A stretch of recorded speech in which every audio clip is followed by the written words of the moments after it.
চট্টগ্রামের কর্ণফুলী এলাকায় অভিযান চালিয়ে অস্ত্র ও কার্তুজ সহ সন্ত্রাসী জসিম উদ্দিন প্রকাশ 20 জসিম ও তার এক সহযোগীকে আটক করেছে র্যাব 7।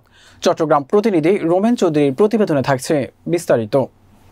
বুধবার দুপুরে র্যাব 7 এর পাঠানো বিবৃতিতে জানানো হয়, গোপন সংবাদের ভিত্তিতে কর্ণফুলীর মোহাল খান এলাকায় অভিযান চালিয়ে 20 জসিম ও তার সহযোগী সেলিমকে একটি দেশীয় তৈরি রিভলভার ও 3 রাউন্ড কার্তুজ সহ গ্রেফতার করা হয়েছে।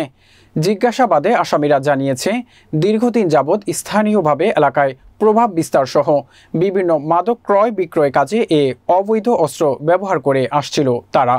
আসামিদের নগরীর কর্ণফুলী থানায় হস্তান্তর করা হয়েছে। এছাড়াও 540 বোতল ফেন্সিডিল মাদক মামলায় যাবজ্জীবন সাজাপ্রাপ্ত পলাতক আসামি আসাদুজ্জামান বাপ্পিকে দীর্ঘ 12 বছর পর কুমিল্লার কোতোয়ালি থেকে গ্রেফতার করেছে র্যাব 7। আসামিকে কুমিল্লার কোতোয়ালি থানায় হস্তান্তর করা হয়েছেও বলে জানায় র্যাব।